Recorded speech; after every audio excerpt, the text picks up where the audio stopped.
believe. Is that correct? And now we got Lugar, who's just got a little piece of property. Exactly, and certainly Senator Coates wasn't, I don't think, any Tea Party's person's choice, certainly not mine. But I believe our governor said on Fox News, when I watched Chris Wallace a couple, 3 weeks ago, that Richard Lugar was his mentor. Oh, it absolutely was. Yeah. Right, so the party and him will be supporting him. Well, this is my thought. Our governor said, I support his right to run for a 7th term, blah, blah. I don't know that he, quote, it's a technicality, I don't know that he officially endorsed him, but in my opinion, that's an endorsement.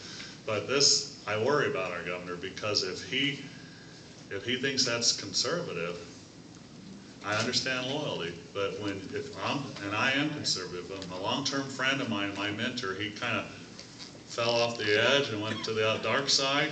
I'm not going to support him anymore. I don't care if it was my father. If he's not of the same values that I espouse, I'm not going to certainly publicly say anything good about him. I may not say anything bad about him. I'm not going to endorse him. So if he really thinks he's conservative, I don't know our governor's mind, but if he thinks Senator Lugar's conservative, I have to question what he thinks is conservative, because that's not conservative. Yeah, he was very complimentary of him. Yeah, it's governor, people love him and they hate him. So all I can say is our governor got our state in good fiscal order, period. But I think what brought us as a nation to where we are today, for men to do what they've done to this country, is more than just a fiscal issue. It's a moral, social issue, and we have to address that sooner or later.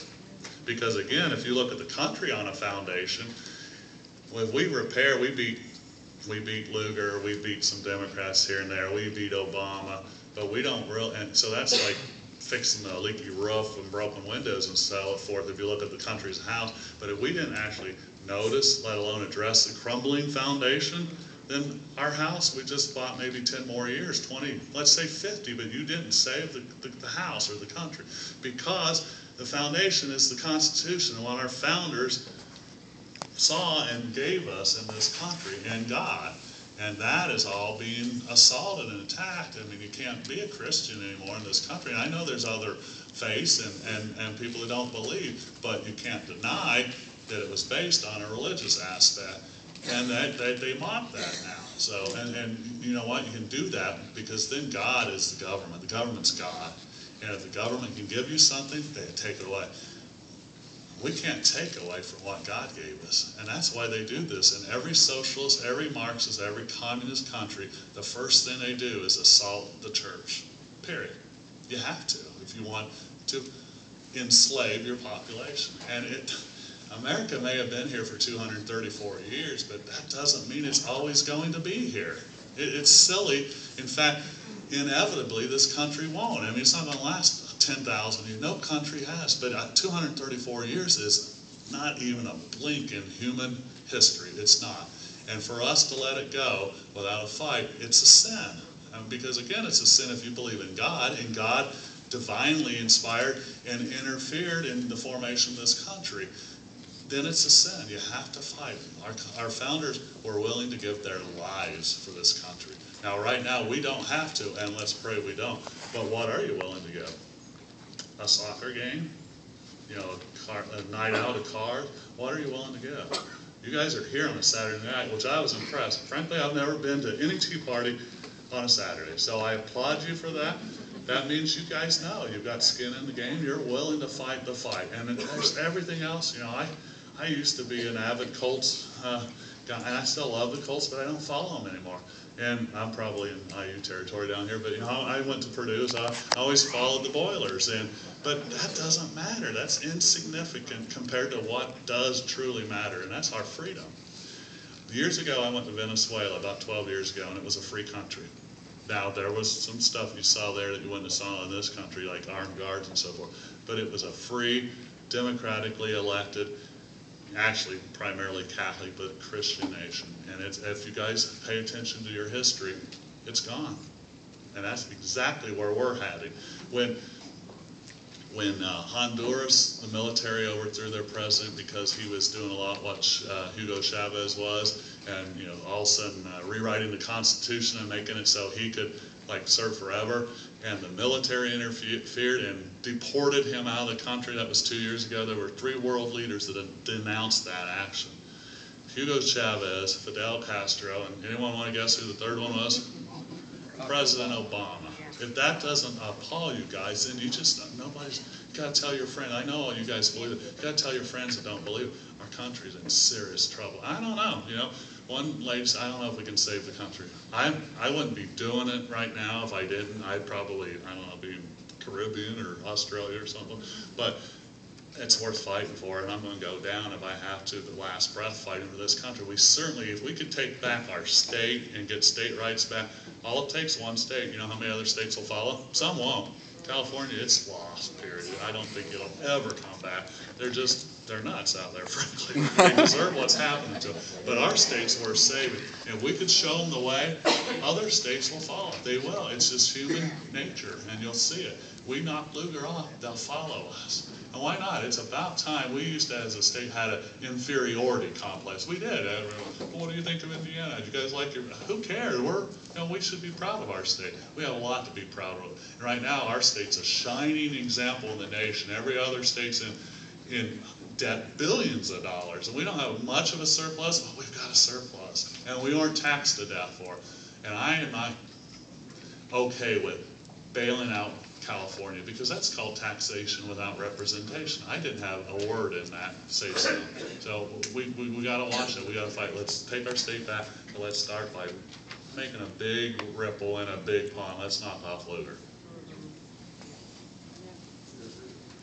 I'm all for going against Lugar. Let's get Lugar, but let's also put some passion into the fair tax. I think the fair tax could solve a lot of problems.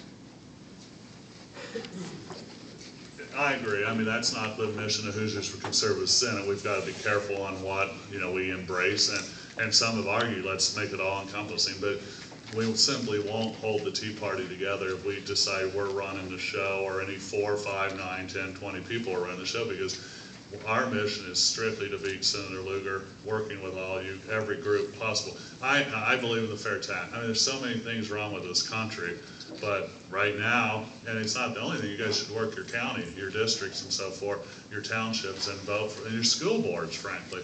But what I'm here today to talk about is really the initiative of Hoosiers for Conservative Senate to beat Senator Lugar. Now, if you can get Richard Murdoch or somebody else, if you don't endorse him today or tomorrow and make him work for your vote, maybe you could get him in an interview publicly broadcast or written about that he said, yeah, I'm for the fair tax. Well, you know what? You get that in print, you got him. You got him.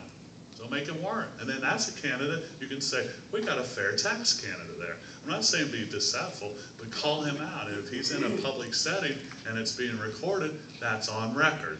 That's how you make him earn your vote. But just today, say, I like the Treasurer Murdoch, he's a good guy, I'm going to endorse him. You did, it was a cheap vote. I mean, you sold your vote cheap. You gave it away. My vote, in last election, that was the longest time ever. I didn't really know who I was going to vote for until a couple days before the election. I used to always think those guys that say undecided, yeah, and what, they're not credible, because, and historically in our country that was, because they just kind of wait till the wind blows. But my point is why I didn't know, because I was looking at every candidate. Do I vote for Coates? Do I vote for Boehne, Bates, Hostetler? Who do I vote for? So I got to look at them all. Now, no, Coates wasn't the guy I voted for. He wasn't. I'm not going to tell you who I did, but I'll tell you I didn't vote for him. I did vote for him in the general election, though, because, again, I bit my tongue. He's kind of, I'm not going to say he's the lesser of two evil. I don't pretend to think he's evil. He's the lesser of two bad choices, is what I thought.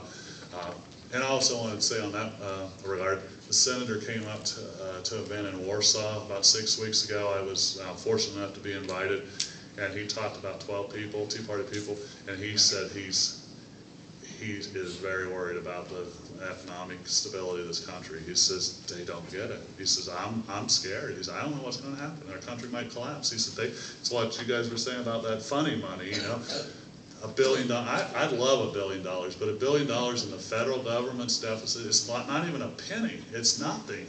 And so Senator Coates saying we're in really, really bad trouble, and we might collapse. Well, when you got a guy who actually gets it, I don't care if you like him or not, that's the guy I want going in there scared to death, thinking we're gonna lose our country, because he'll fight. And one thing you can say about Senator Coates, he doesn't hate this country. I don't think he's working to destroy it. So that's the guy you want, and engage him. He is coming back to Indiana. He'll come to your event if you get a few people, you invite them, get on the schedule, they'll talk to you.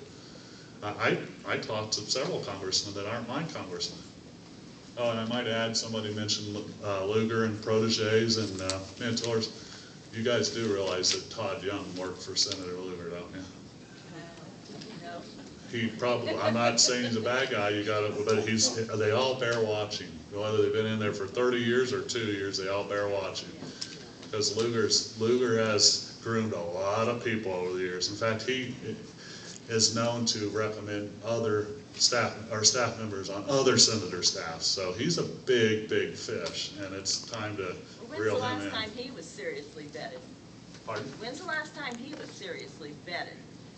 Lugar. Lugar? Yep, and I'm not talking about his votes. Probably when he ran for school board back in the That's 1960s. what I know. I mean, he was mayor of Indianapolis for a while. Yes. And he's got a history. And I think it's time he got vetted. Totally agree. Thanks for having me. I appreciate it.